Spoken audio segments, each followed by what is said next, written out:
नमस्कार, मैं विशाल कुमार। आप देख रहे हो B mission TV. Bahujan Samaj से जुड़ी हुई तमाम छोटी बड़ी खबरों को लेकर आज मैं फिर आपके बीच हाजिर हुआ हूं।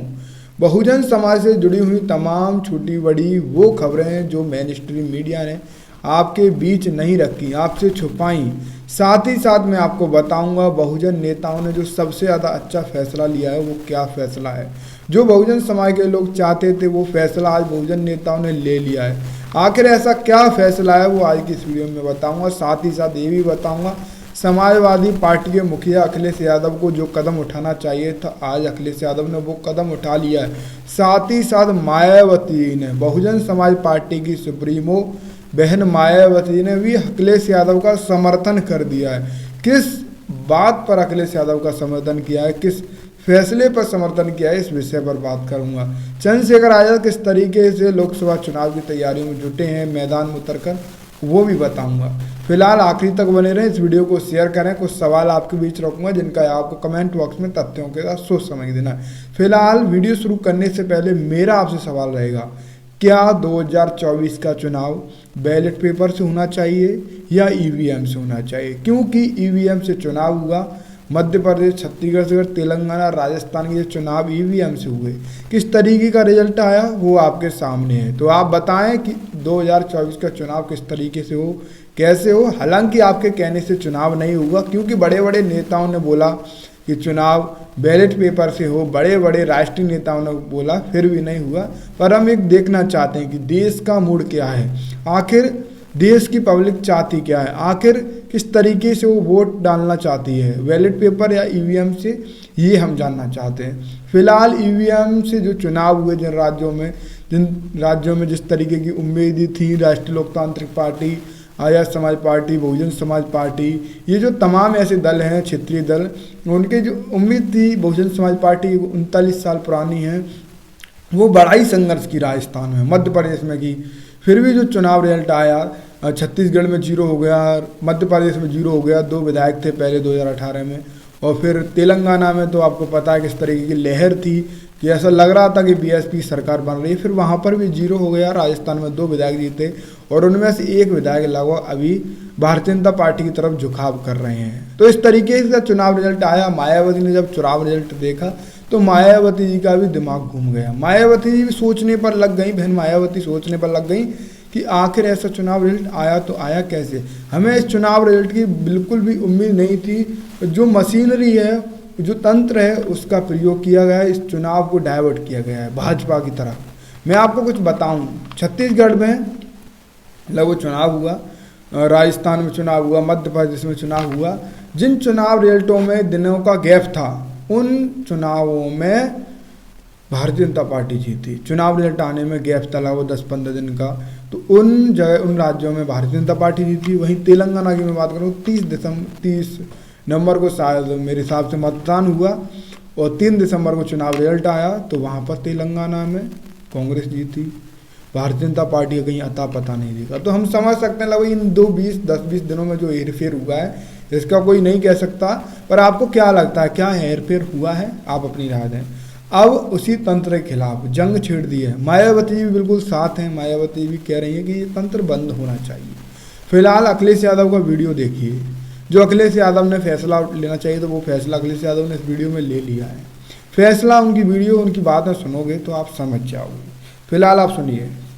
नहीं, आप पत्रकारिता है तो ठीक से करें पत्रकारिता, और किसी की बात को ये ना कहें।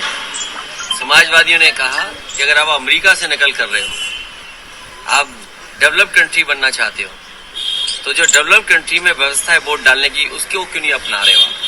अमेरिका जैसा देश जो अर्थव्यवस्था में ताकतवर है, वो अपने यहाँ महीनों बैलेट से वोट डलवाता है। जापान जैसा देश जहाँ से ईवीएम कभी बनी, वो बैलेट से वोट डलवा रहा है। जर्मनी का जो सुप्रीम कोर्ट है उसने ये पाबंदी लगाई कि अगर ईवीएम से मशीन से वोट पड़ेगा तो वो अनकॉन्स्टिट्यूशनल है। ये तीनों बातें जो मैंने कही हैं, इन तीनों बातों पर आप खुद विश्लेषण करिए। और भारत सरकार ये कह रही है कि हम दुनिया में सबसे ताकतवर देश बनने जा रहे हैं और बनना चाहते हैं। तो क्या अविश्वास के साथ आप ताकतवर बनना चाहते हैं? जनता को विश्वास हो और सीक्रेट बैलेट आज तो ये पता लग जाता है इस गांव में, इस मजरे में वोट किसको मिलने वाला है, किसको पड़ने वाला है। ये सीक्रेट बैलेट कहाँ है वोटिंग।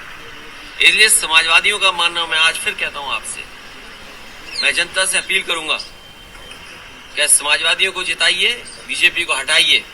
बीजेपी के हटने से ईवीएम भी हटेगी। इंडिया गठबंधन में समाजवादियों का प्रस्ताव होगा और जनता से अपील होगी उसके माध्यम से कि देश में ईवीएम हटे, बीजेपी हटेगी तो उससे ईवीएम हट जाएगी। भैया अगर तो आपने ये वीडियो सुना, लगभग 1 मिनट 32 सेकंड का ये वीडियो क्लिप था जो मैंने आपके बीच रखा।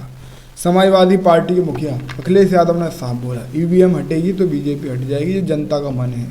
तो आपका क्या मन है वो आप मुझे अपनी राय कमेंट में देना। फिलहाल अखिलेश यादव ने ईवीएम के खिलाफ देश में जंग छिड़ दिया। मायावती ने ये जंग 4 दिसंबर को ही छिड़ दी थी। उन्होंने ट्वीट किया था, जो ट्वीट किया था वो आप सुनिए।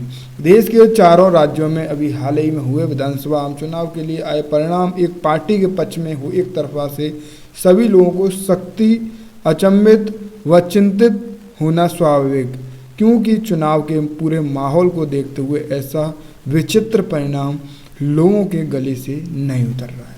मायावती ने कहा कि जो माहौल था उस माहौल के अतिरिक्त मैं देखूं तो ये जो चुनाव परिणाम नहीं आए हैं, वो ये चुनाव परिणाम आए हैं वो लोगों के गले के नीचे नहीं उतर रहे हैं। मायावती ने ये सब बातें कही, तो इससे हम समझ सकते हैं कि मायावती जी ने देख लिया कि कहीं ना कहीं उन्होंने ईवीएम का नाम नहीं लिया, पर उन्होंने भारतीय जनता पार्टी पर बड़ी शंका जताई है। तो इससे हम समझ सकते हैं कि मायावती जी कहीं ना कहीं ईवीएम के खिलाफ हैं। उन्होंने नाम नहीं लिया पर ईवीएम के वो खिलाफ हैं।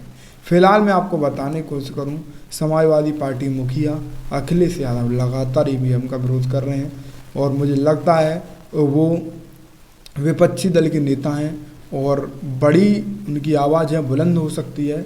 और इस देश में ईवीएम के खिलाफ लगातार सुप्रीम कोर्ट में लगातार अपील की जा रही है कि ईवीएम से चुनाव ना किया जाए।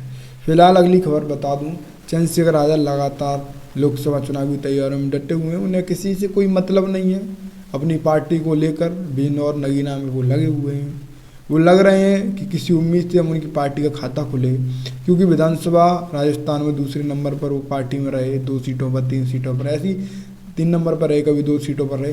तो ये सब उन्हें उम्मीद है कि इस बार कुछ अच्छा हो सकता है। चंद्रशेखर इसी उम्मीद के साथ लगे हुए नगीना में और मुझे उम्मीद है किस तरीके से लोकसभा चुनाव से पहले एक नया गठबंधन बन सकता है और इस गठबंधन में बहुजन समाज पार्टी, मायावती भी, अखिलेश यादव, चैन चौधरी, शायद चंद्रशेखर आज़ाद को भी इसमें हिस्सेदारी मिल जाए। पर मैं आपको बताने की कोशिश करूँ तो लगभग इस देश में एक बड़ा गठबंधन लोकसभा चुनाव से पहले तैयार होगा, जो कांग्रेस उससे शायद अलग रह सकती है, क्योंकि कांग्रेस ने जिस तरीके से बड़ा दिल नहीं दिखाया, छोटे छोटे दलों को सम्मान नहीं दिया, तो इससे आप समझ सकते हो और इसी का नतीजा 2023 में वो देख